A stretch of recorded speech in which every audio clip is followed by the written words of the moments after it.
Herkese merhaba, kanalımıza hoş geldiniz. Bugün bu videomuzda hep birlikte fıstık modeli tulumumuzu yapacağız. Vereceğimiz ölçüler 1 yaşa uygun, 6 aylık ve 1,5-2 yaşa göre ölçülerimizi de açıklama kısmında sizin için paylaşacağım. Umarım anlatımımızı beğenirsiniz. Videomuza başlayabiliriz. Tulumumuzun başlangıcında önce şişemize 21 tane ilmek atıyoruz. 21 ilmeğimizi 14 sıra ön tarafta düz, arka tarafta ters şeklinde öreceğiz. Şimdi önce 21 ilmeğimizi attık. İlk düz örmeye başlayalım. Arka kısmını ters öreceğiz. Önce düz örüyoruz ilmeklerimizi.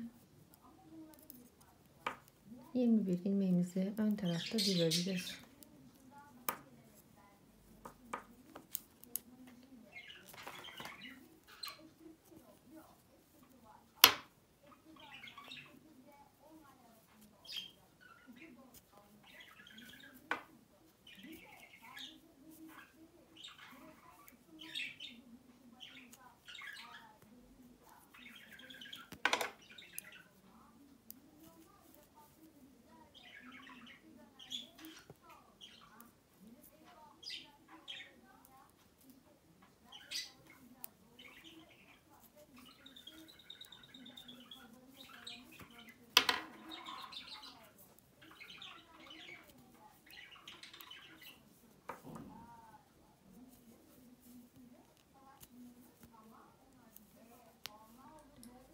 Şimdi ilk sıra düzümüzü ördük. Arka kısma geçiyoruz. Arka kısımda da ters öreceğiz. Yani ilk ilmeğimizi örmeden aldık. İpimizi öne geçirdik. Ve ilmeklerimizi önden alıyoruz. Ters örgümüzü bu şekilde yapıyoruz. Tulumda isterseniz haroşa da yapabilirsiniz. Ön düz arka ters yapmadan direkt sırf haroşa şeklinde de yapabilirsiniz. Ama benim böyle bu şekilde görüntüsü daha çok hoşuma gidiyor. Daha kibar duruyor bence. Bu şekilde arkayı da ters örüyoruz. Bu işlemi 14 sıra olana kadar yapacağız. 14 sıradan sonra ilk fıstığımızı yapacağız. Sıramızı bu şekilde bitirdik. Yine aynı şekilde ön tarafı düz öreceğiz. Arka tarafı ters öreceğiz. Şurada gördüğünüz gibi sayınca şöyle 2, 4, 6, 8, 10, 12, 14 sıra olduğunda ilk popcornumuzu yapmaya başlayacağız. Şimdi 14 sıra örgümüzü örelim. Popcorn sırasında devam edelim. 14 sıra önden düz arkadan ters şekilde ördük. Şimdi ilk fıstığımızı yapacağız. İlk fıstığımızı da yaparken 21 ilmeğin 10 tanesini sağa 10 tanesini sola ayrılıp ortadaki tek ilmeği yapacağız. O yüzden şimdi 10 tane düz öreceğiz. Şimdi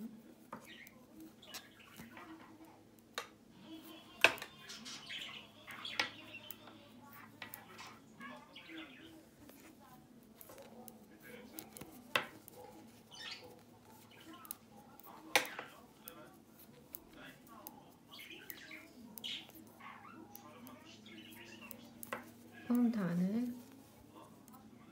ilmeğimizi ördük. Şimdi 11. yani ortadaki ilmeğe ilk fıstığımızı yapacağız. O yüzden fıstığı yaparken bir tığ kullanabilirsiniz. Bu şekilde ben kalın bir tığ kullanıyorum. Siz de istediğiniz gibi yapabilirsiniz. 11. ilmeğin içerisine tığımı aldım. İpimi çıkarıp 2 zincir çekiyorum. Şöyle şunu arkaya atalım.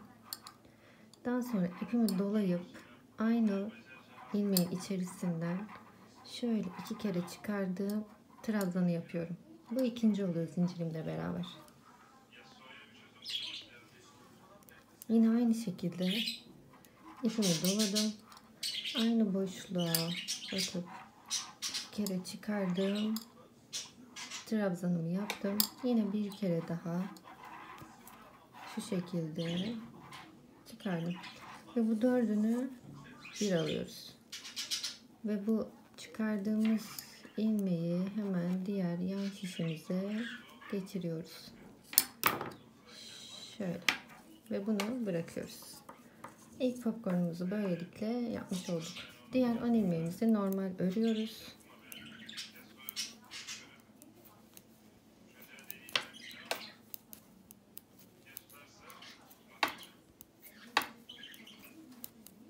İlmeğimizi düz ördük. Şimdi arkasını da yine ters örüyoruz. Arttırma eksiltme yapmayacağız. Ters şekilde öreceğiz. Ve arttırma işlemi yapacağız. Daha sonraki bir sıra daha ördükten sonra. Şimdi normal bir şekilde arka kısmını ters örüyoruz. 21 ilmeğimizi ilk popcornumuzu yaptıktan sonra yine bu şekilde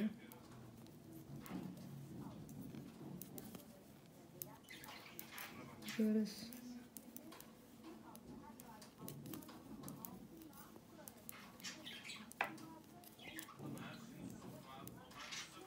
Bir ilmeğimizi ördük. Şimdi bir sıra daha arttırma veya eksiltme işlemi yapmadan şöyle 21 ilmeğimizi önden düz, arkadan ters şekilde örelim. Ben bu şekilde ön kısmı ve arka kısmı öreyim. Daha sonra şu arttırma işlemine geçeceğiz. Bir sırada popcornumuzu yaptıktan sonra arttırma ve eksiltme işlemi yapmadan önden düz, arkadan ters şeklinde ördük. Şimdi arttırma işlemi yapacağız.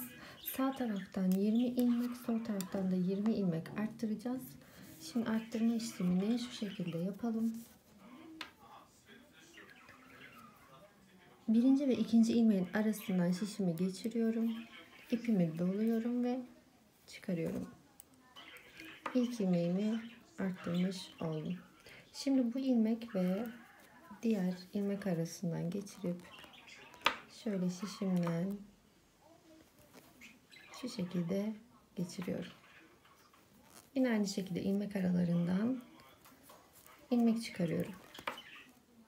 Bu şekilde 20 tane önce sağ taraftan arttıracağız.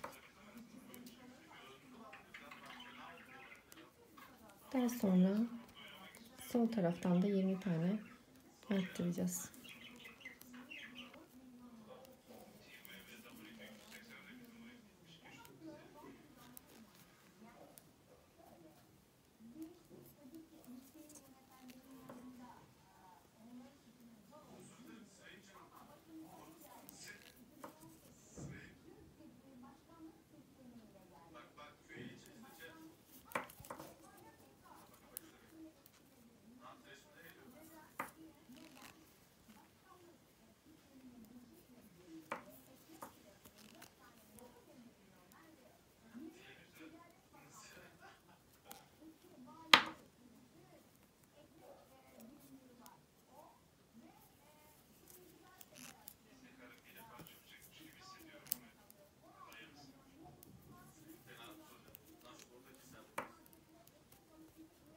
Bu şekilde ilmeklerimizi 20 tane arttıralım. Daha sonra videomuza devam edelim. 20 ilmek arttırdıktan sonra ön kısmında düz örüyorduk ya. Düz örgümüzü 20 ilmeğimizle beraber toplam şu an 42 ilmeğimiz var. Şöyle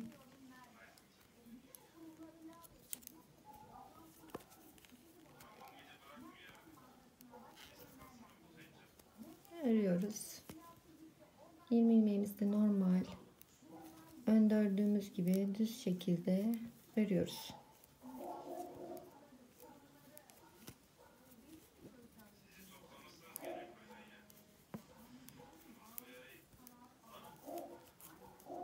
Bu şekilde önden devam ediyoruz.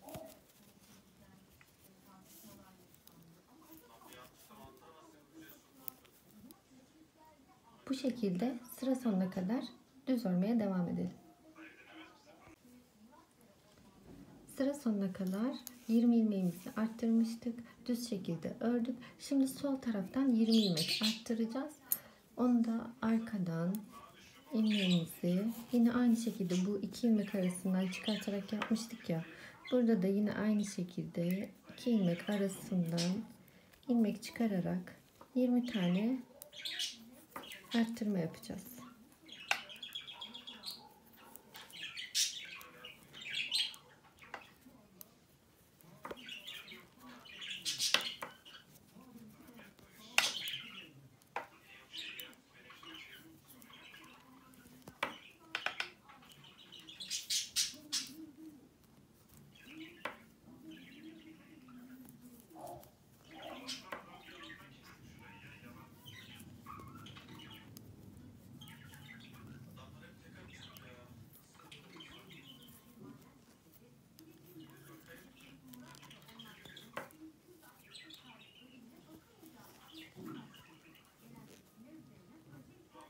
Bu şekilde 20 tane de ilmeğimizi arttıralım. Örerken ipimizi öne alıyorduk. Ters örgü öreceğiz. Önce son ilmeğimizi çıkaralım.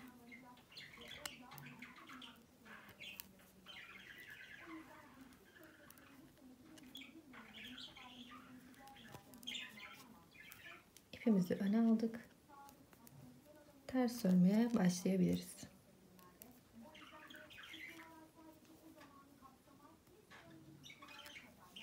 Bu şekilde arkadaki bütün ilmeklerimizi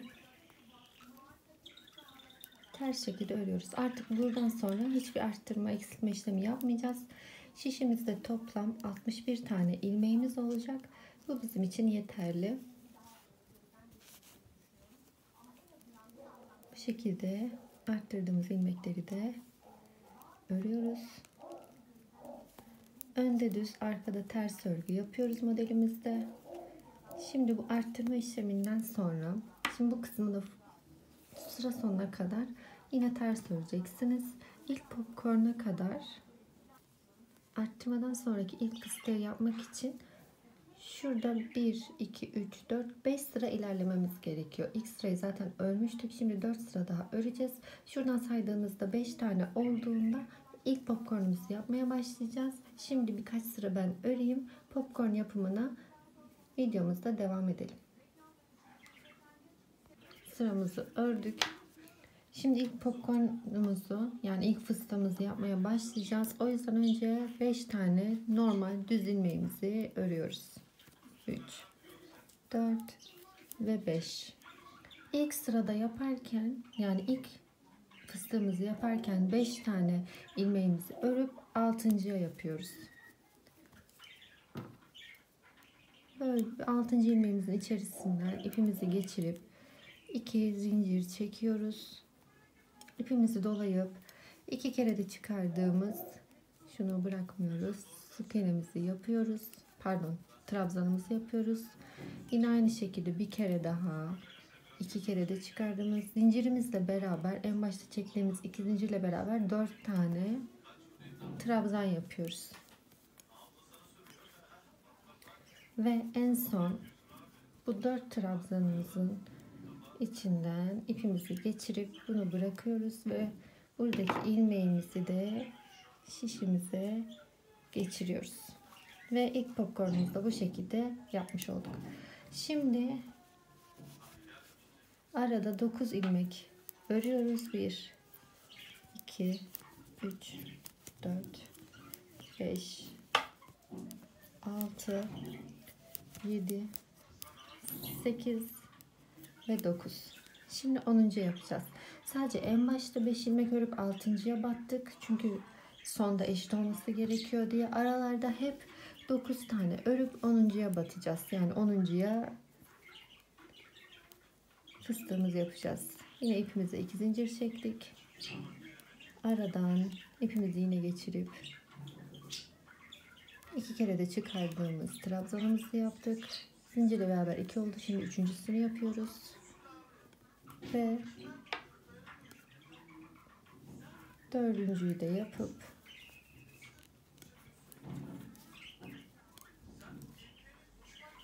dört tane ilmeğimizin arasından geçiriyoruz. Ve bunu şişimize geçirip buradakini de bırakıyoruz. İkinci fıstığımızı da yapmış olduk. Şimdi yine 9 tane ilmek örüyoruz.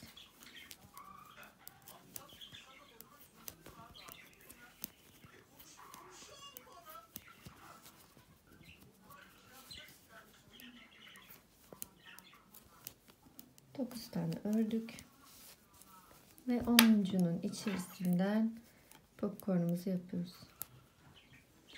İpimizi geçirdik, 2 zincir çektik ve 10. ilmeğimizin içerisinde 4 tane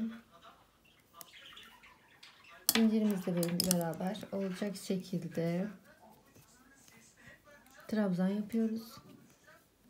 Bu üçüncümüz ve yine aynı yerden dördüncüyü yapıyoruz ve en son hepsinin içerisinden ipimizi geçirip fıstığımızı yapıyoruz. Fıstığımızı bu şekilde yaptık. İlmeğimizi bıraktık ve 9 tane yine örüyoruz.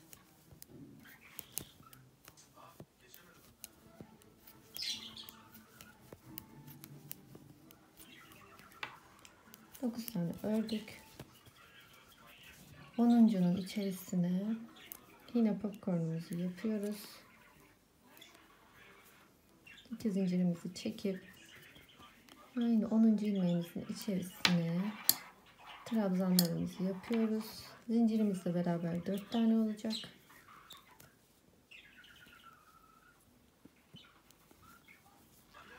Ve 4'ünü bir alıyoruz. Bunu şişimize geçirip ilmeğimizi bırakıyoruz. Bu şekilde popcornlarımızı yani fıstıklarımızı yapıyoruz sıra sonuna kadar. Yine 9 tane örüyoruz. 1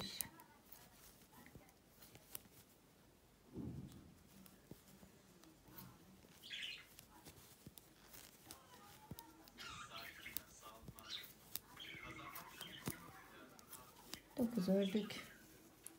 10.'unun içerisine yapacağız. 10. ilmeğimizin içerisine popcornumuzu yine yapalım. İlk sırada beraber yapacağız. Daha sonra zaten siz de alışmış olacaksınız böylelikle. Yapımı çok kolay zaten.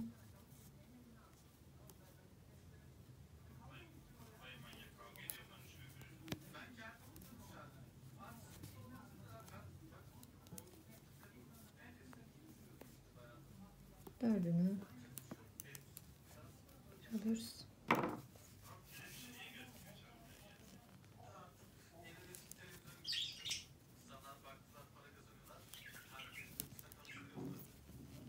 Yine 9 tane.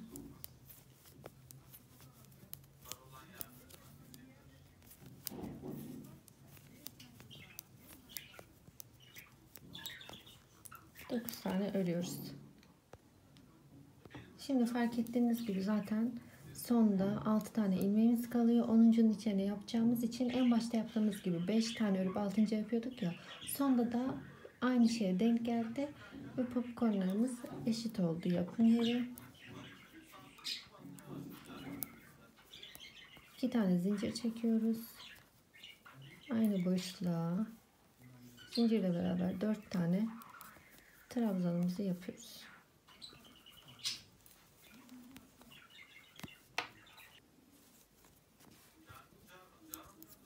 Ördüğünü bir aldık. Ve son popcornumuzu da bu şekilde yapmış olduk. Kalan 5 ilmeğimizi de düz örüyoruz.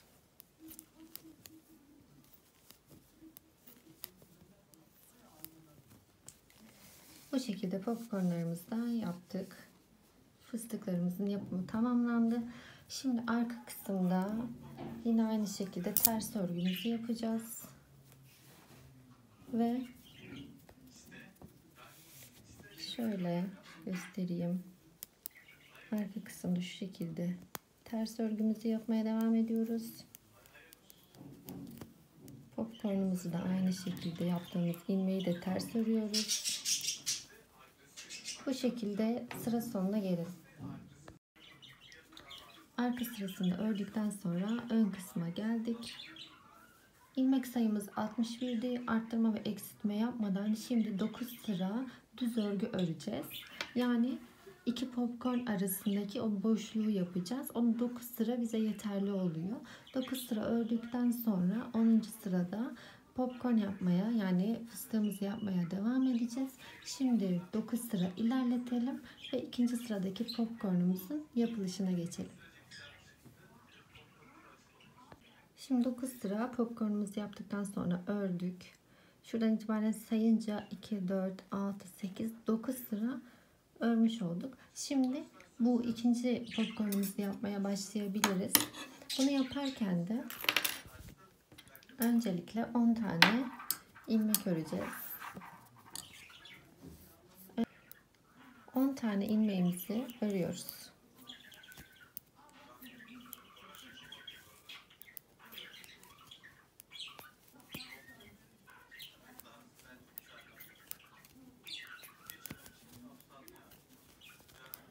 İlmeğimizi ördük. 10 ilmeğimizi ördükten sonra 11. ilmeğimize popcornumuzu yapacağız. Yine aynı şekilde ilmek içerisine ipimizi geçiriyoruz. 2 zincir çekip zincirle beraber 4 tane trabzan yapıyoruz. İlk sırada yaptığımız sayıyla ikinci sırada yaptığımız sayı sadece başlangıçta farklı. Daha sonra aralarda yine 9 tane ilmek örüp 10'uncuya yapmaya devam edeceğiz. Sadece başlangıç kısmında. Yine 9 tane örüyoruz.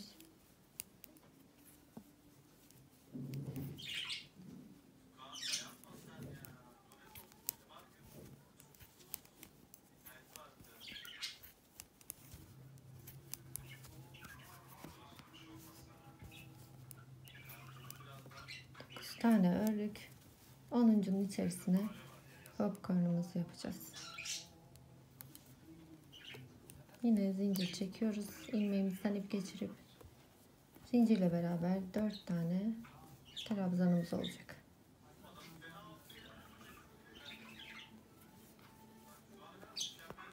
Ve dördünü bir alıp ilmeğimizi geçiriyoruz. Şuradan da çıkarıp gördüğünüz gibi ikinci popcornumuzu da yaptık. Bu şekilde.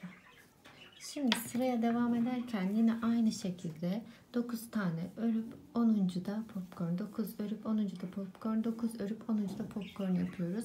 Ve arka kısmı normal ters örgü şeklinde örüyoruz. Yine ondan sonra arada 9 sıra düz örüyoruz ve 3. sıradaki haroşaya başlarken yine en başta yaptığımız gibi 5 tane örüp 6. popcorn yapıyoruz. Sonra arada 9 tane örüp 10'uncuya, 9 örüp 10'uncuya. 4. sıradakini yaparken 10 tane örüp 11.'ye bu sırada yaptığımız gibi popcornumuzu yapıyoruz ve son sıramızda 5 tane örüp 6.'ya aralarda 9 düz örgü örüyoruz ve en son sırada lastiğe geçmeden önce 7 sıra düz örgü öreceğiz. Şimdi bu sıraları yapalım. Daha sonra lastiğimize başlayacağız. Son sırada aralarda 9 tane düz ördüğümüz örgüyü son sırada sadece 7 sıra örüyoruz. Tek fark bu. Diğer her şey aynı. Başlangıç sayıları, aradaki boşluklar hepsi bu şekilde. Şimdi biz de devam edelim.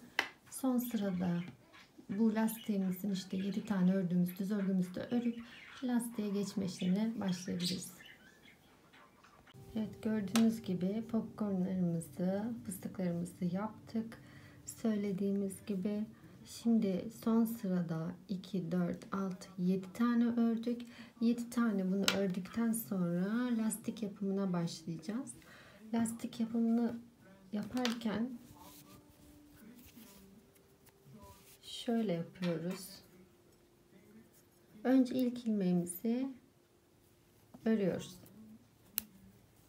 Daha sonra bir düz, bir ters şekilde alacağız ilmeklerimizi. Düzleri örmeyeceğiz, tersleri öreceğiz sadece.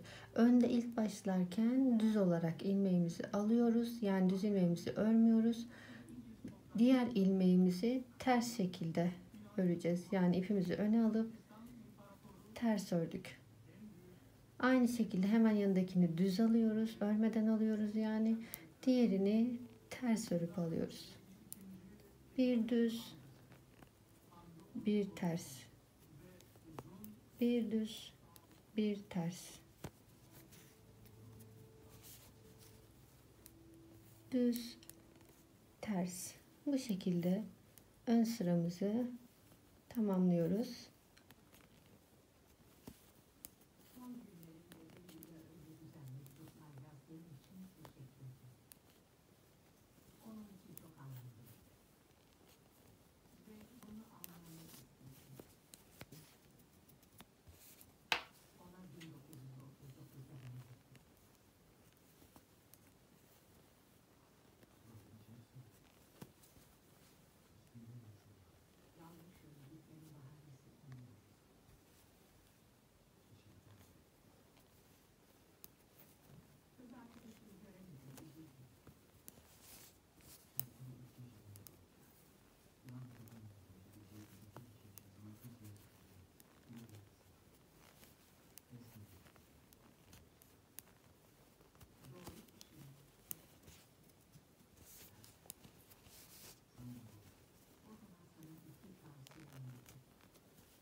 Şimdi son geldik kısma. Düz aldık. Diğerine yani son ilmeğimizi ters ördük. Şimdi arka kısımda da şunu yapacağız. Düz ördüklerimizi ters, ters ördüklerimizi düz şeklinde alacağız. Bunu da unutmamak için ben şöyle yapıyorum. Düzle bitirdik ya, son ilmeğimizi zaten örmüyoruz. Başta da aldığımızda da sondaki ilmeğimizi de dahil etmiyoruz buna. Yani normal şekilde sıralamada örüyoruz. Sonrasında başlangıçta ikinci ilmeğimizi bir yapıyoruz. Şimdi düzle bitirdiğimiz için bunu ters örüyoruz. İkincisini düz.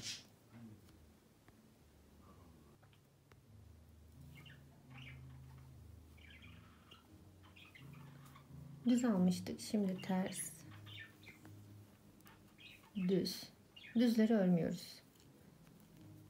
Tersi örüyoruz. Düz alıyoruz. Ters ve düz.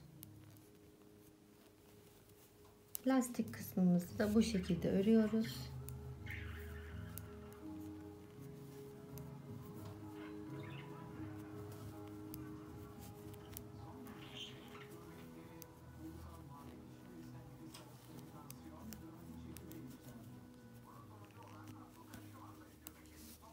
Bu şekilde sıra sonuna gelelim.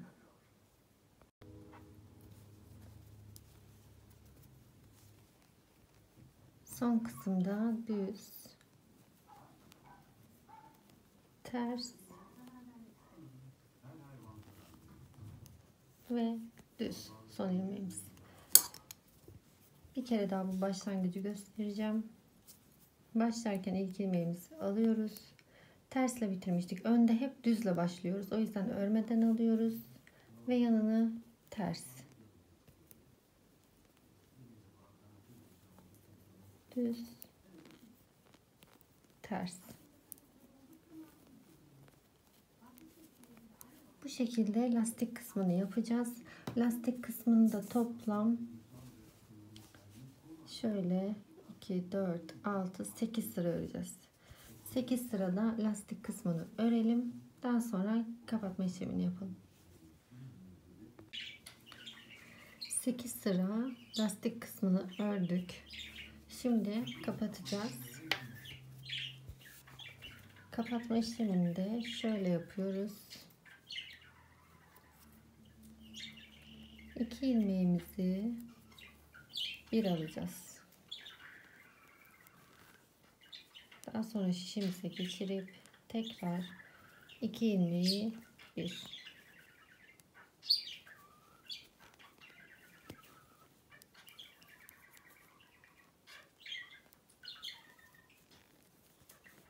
Bu şekilde artık diğer parçayı da bitirmiş oluyoruz.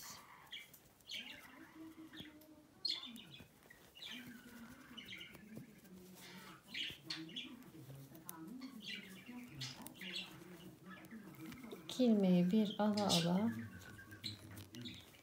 bu kısmı da kapatıyoruz. Bu şekilde kapatma işlemini tamamlıyorum.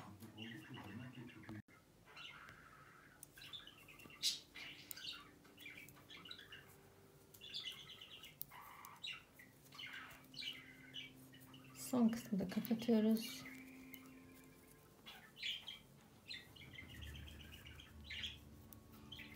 Kapattıktan sonra ipimizi biraz uzun keseceğiz. Çünkü dikme işlemimiz var.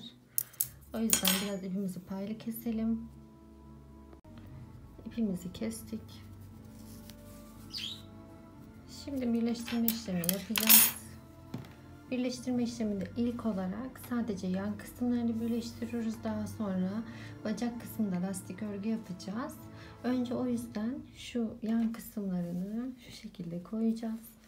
Ve şuradan itibaren köşemizi dikeceğiz. Buraya kadar yan kısımlarını birleştirelim. Daha sonra paça kısmı için başlayalım. Evet, yanlarını birleştirdik.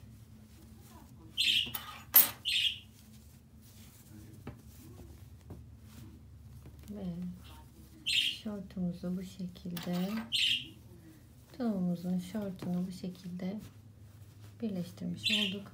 Şimdi lastik kısmını yapacağız. Bunun için önce ip bağlayacağız. Şuradan şöyle önce bir ip geçirip ilmek çıkarmaya başlayacağız.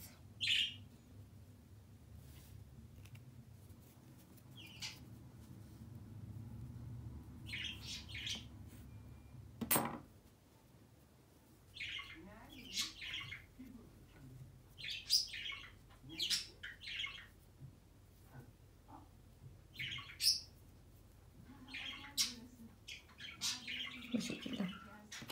Şimdi her boşluğa batarak ilmek çıkaracağız. Paçadaki lastiğimiz için önce bir ilmeğimiz buradan çıktı. Şimdi şöyle 2 3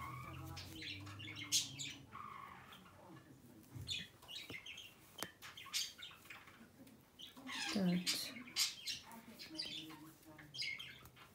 5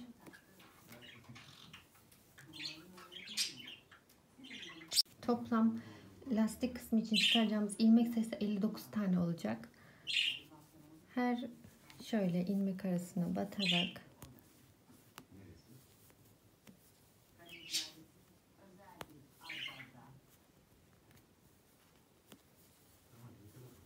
ilmek çıkarıyoruz.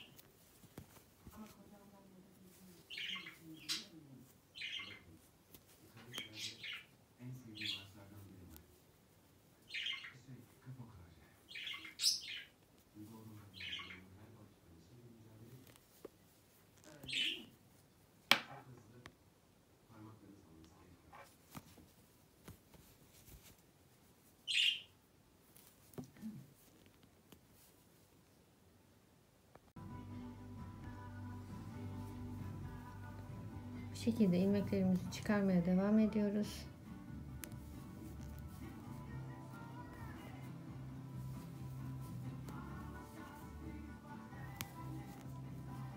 Toplam 59 dediğimiz gibi ilmeğimiz olacak.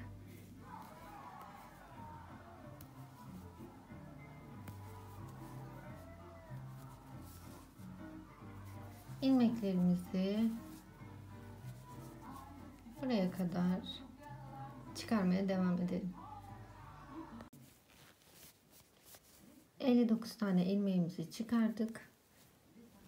Şimdi ters çevirip lastik örgü yapacağız. Lastik örgüyü de yaparken önce ilk ilmeğimizi örmeden alıyoruz. Daha sonra bir düz örüyoruz. Bir düz, bir ters, bir düz, bir ters. Bu şekilde lastik örgümüzü yapacağız. Sıra sonuna gelelim. İlk arka sıramızı ördük. Şimdi ön taraftayız. Şimdi lastikte yaptığımız işlemi yapacağız. Tersi ters olarak öreceğiz. Düzü düz olarak. Tersi ters olarak.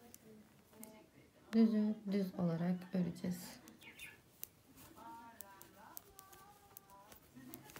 Bu şekilde 4-5 sıra örelim.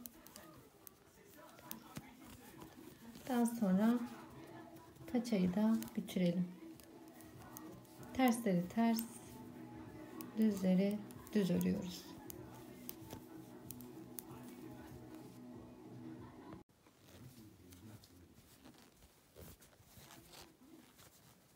Bu şekilde 2, 4, 5 sıra lastik örgümü yaptım paçada. Şimdi kapatacağım bu sırayı. Yani artık paça için yeterli.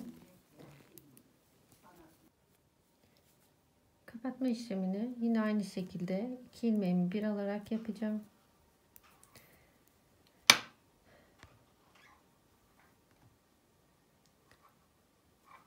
Kapatmayı yine aynı şekilde 2 ilmeği bir alarak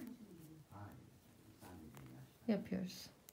Tekrar buraya alıp 2 ilmeği bir alıyoruz.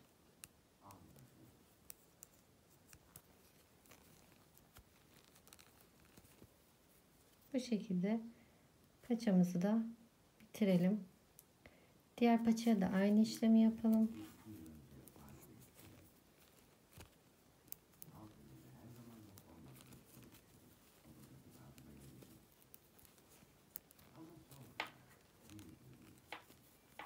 Bu şekilde kapatma işlemimizi tamamlayalım.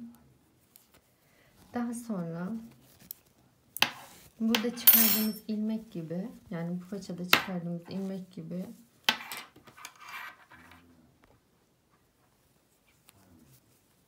buradan buraya, yani diğer paçanın ilmeğini çıkaralım. 59 tane. Onu da aynı 5 sıra Selanik yapalım. Kapatalım ve paça işlemimiz de bitmiş olsun. Sıra askılarda. İki tarafın lastiklerini de paçasında yaptık. Şimdi A kısmını birleştireceğiz. Burasını da tersten dikeceğiz. Burayı diktikten sonra askıları çıkarmaya başlayacağız. Tulumumuzun arkasını da diktik. Şimdi askılarını yapmaya başlayacağız. Askılarını yaparken önce ipimizi alıyoruz. Şöyle köşeden başlayabiliriz. 1, 2, 3, dördüncüden başlayabiliriz. 5 yapalım hatta. 5. ilmek yerinden ipimizi geçiriyoruz. Bir zincir çekiyoruz. İpimizi sabitledik. İlk ilmeğimizi bu şekilde çıkarmış olduk. Toplam 7 ilmek çıkaracağız.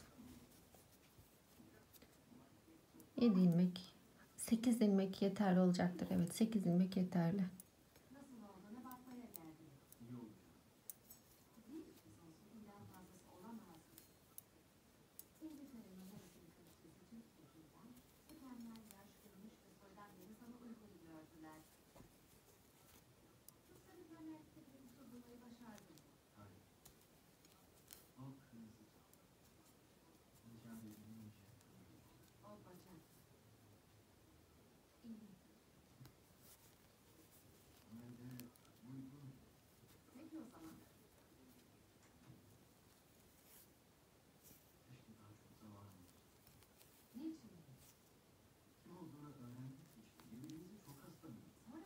ve 8 ilmek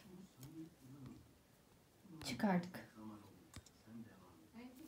8 ilmeğimizi haroşa şeklinde öreceğiz. Önden arkadan haroşa şeklinde askımızı öreceğiz. 8 ilmek yeterli. Haroşa örmeye başlayalım. Haroşa bir iki sıra beraber örelim. Daha sonra sıramızı ilerlettiğimizde kaç sıra kaç diş haroşa yapmamız gerektiğini diğer videomuzda söyleyelim.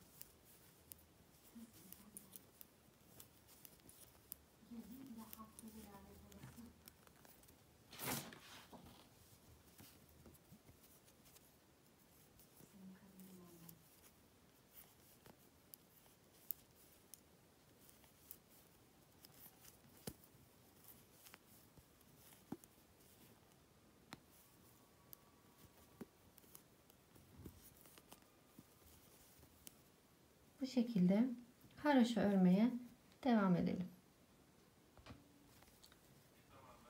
Askımızı bu şekilde ilerlettik. Toplam 56 diş haroşamız oldu. 56 diş haroşa olduktan sonra ilik kısmını açacağız. Şimdi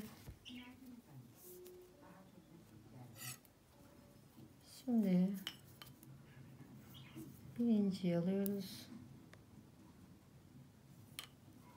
İkinci, üçüncüyü örüyoruz.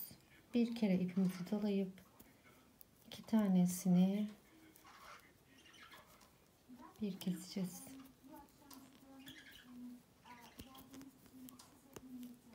İkisini bir kestik ve ilik yeri açıldı.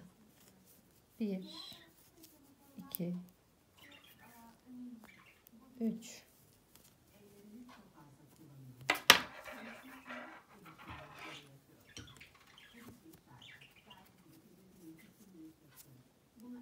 böyle ilik kısmını açtığımız sırayı da örelim.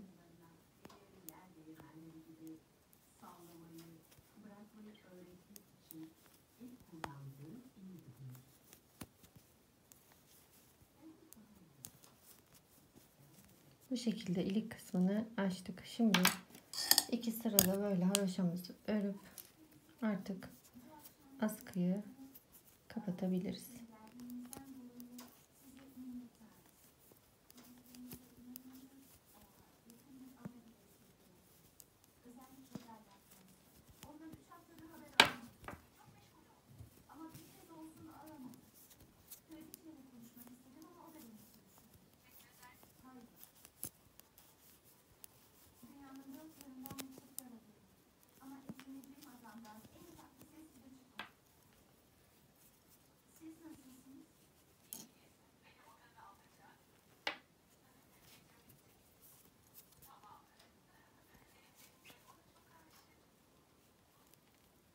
Böyle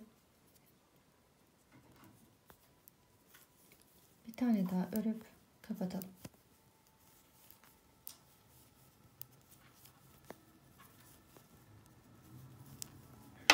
Şimdi kapatabiliriz. İlikten sonra iki sıra yeterli oldu. Şöyle ikisini bir. Hatta bu sefer şu şekilde kapatalım. Örelim. Ve ipimizi üstten geçirelim.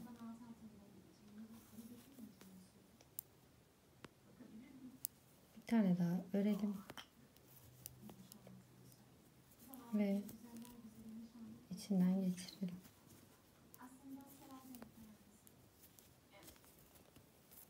Bu şekilde askımızı bitiriyoruz.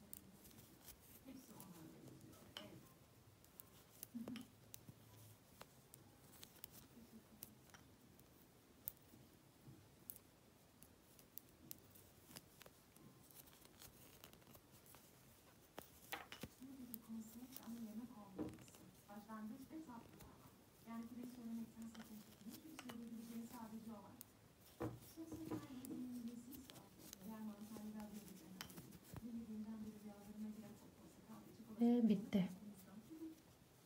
ilik kısmını böylelikle açmış olduk.